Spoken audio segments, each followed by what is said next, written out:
Soma's baking and cooking থেকে সোমা বলছি।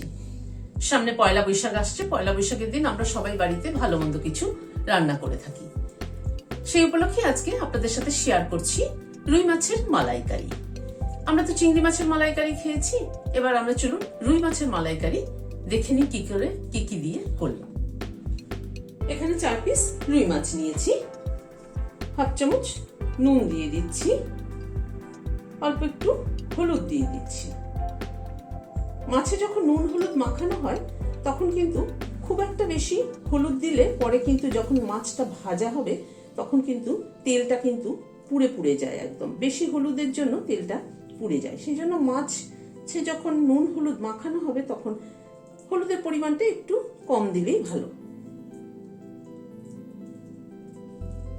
ভালো করে মাছের গায়ে নুন হলুদটা মাখিয়ে নিলাম। মাছটাকে সাইডে সরিয়ে রাখছি। একটা গ্রাইন্ডিং জার নিলাম, একটা ছোট পেঁয়াজ 4 টুকরো করে দিয়ে দিলাম, 4 কোয়া রসুন দিলাম, 1 ইঞ্চি মতো একটা আদার টুকরোকে টুকরো করে নিয়েছি সেটা দিলাম, আর 2টো কাঁচা লঙ্কা ভেঙে দিয়ে দিলাম, একটা দারচিনির টুকরো, 2টো এলাচ আর 2টো লবঙ্গ একসাথে দিয়ে অল্প একটু জল দিয়ে পেস্ট করে নিচ্ছি। একটা বাটি নিলাম, তাতে 5-6টা মতো কাজু আছে এখানে দিয়ে দিলাম, 2 চামচ দই দিয়ে দিচ্ছি, উঁচু উঁচু 2 চামচ দই দিয়ে দিলাম। এই দইটা দিয়ে কাজুটা পেস্ট করে নেব। গ্যাসে একটা কড়াই বসালাম, সরষের তেল দিচ্ছি, তেলটা একটু গরম হওয়া অবধি অপেক্ষা করছি। তেলটা গরম হয়ে এসেছে, মাছগুলো ছেড়ে দিচ্ছি।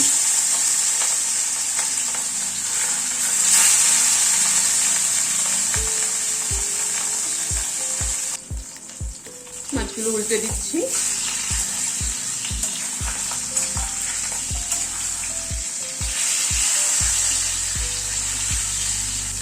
মাছটাকে ভেজে তুলে নিলাম।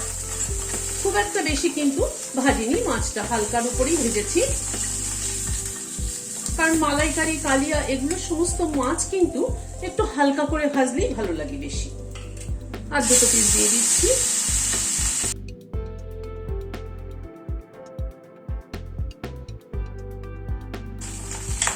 এই মাছ দুটোকেও ভেজে তুলে নিলাম। ওই তেলে সামান্য একটু ঘি দিলাম, হাফ চামচেরও না, হাফ চামচেরও কম দিলাম ঘি। একটা তেজপাতা ফোড়নে দিলাম, আর একটা ছোট পেঁয়াজ কুচি করে কেটে নিয়েছি সেটা দিয়ে দিলাম। গরম মশলা যেহেতু আমি মশলা পেস্টের সাথে দিয়েছি সেই জন্য আর এখানে ফোড়নে দিলাম না। তবে মশলা পেস্টের সাথে দিলে কিন্তু একরকম টেস্ট হয়, গরম মশলা ফোড়নে দিলে কিন্তু আবার আরেক রকম টেস্ট হয়। আমি সবসময় বলে থাকি মশলার ব্যবহার কিভাবে করছেন, কখন করছেন তার উপরে কিন্তু অনেকটাই নির্ভর করে রান্না। আমরা রোজকার দেখুন রান্নার মধ্যে একই মশলা কিন্তু ব্যবহার করি, কিন্তু মশলাটা যদি একটু অন্যরকম ভাবে একটু রকম ফের করে ব্যবহার করা হয় তাহলে কিন্তু টেস্ট অনেক ফারাক হয়। পেঁয়াজটাকে হালকা করে একটু ভেজে নিচ্ছি, গ্যাসের ফ্লেমটাকে মিডিয়ামে রেখে।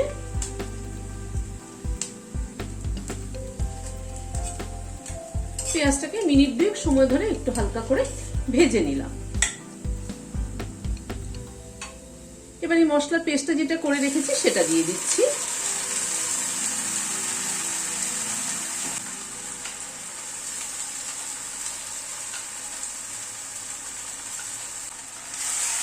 মশলাটাকে এবার একটু কষিয়ে নেব।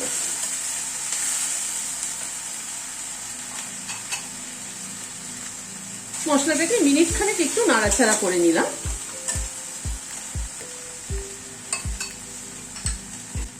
1 টিস্পুন রোস্টেড ধনের গুঁড়ো দিলাম, হলুদ দিলাম হাফ চামচ, কাশ্মীরি রেড চিলি পাউডার দিলাম হাফ চামচ, নুন দিলাম হাফ চামচ। সব দিয়ে মশলাটাকে একটুখানি কষিয়ে নিচ্ছি। সামান্য একটু গরম জল দিয়ে দিচ্ছি, মশলাটা কষাতে সুবিধা হবে।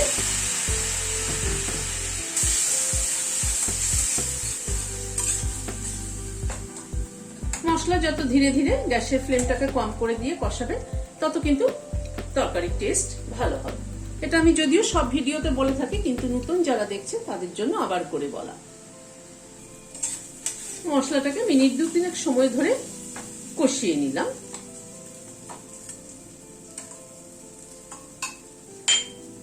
এবার কাজু আর দইয়ের যে পেস্টটা করে রেখেছি সেটা দিয়ে দিলাম।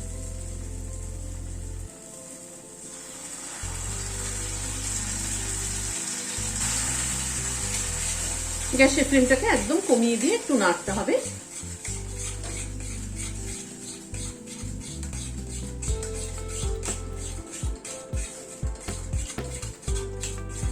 এবার কাজু আর দইটা একটুখানি কষিয়ে নেব মশলার সাথে। এবার গ্যাসের ফ্লেমটাকে একটু বাড়িয়ে দিলাম।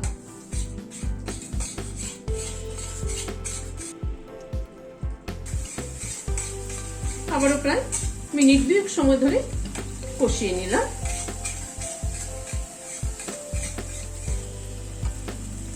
এবার নারকেলের দুধ অ্যাড করে দিলাম। এই নারকেলের দুধটা কিন্তু আমি ঘরে তৈরি করে নিয়েছি।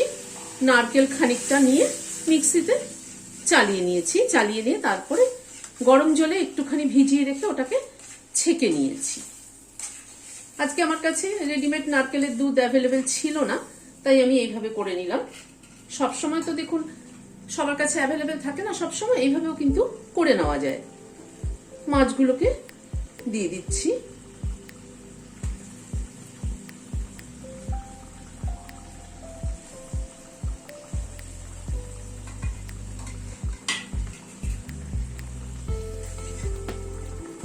মাছগুলো একটু ঝোলের মধ্যে ফুটে উঠুক। মাছগুলোকে এই মিনিট খানেক একটুখানি ফুটিয়ে নিলাম ঝোলের মধ্যে। এবার গ্যাসের ফ্লেমটাকে বন্ধ করে দিচ্ছি, দিয়ে সার্ভ করে দিচ্ছি। রেসিপিটি কিন্তু ভাত, ফ্রাইড রাইস, পোলাও সবকিছুর সাথে ভীষণ ভালো যায়। আপনাদের কেমন লাগলো আমাকে কমেন্ট বক্সে জানাবেন। ভালো লাগলে একটা লাইক এবং সাবস্ক্রাইব করার অনুরোধ রইল। আজ তাহলে এখানে শেষ করছি। নমস্কার।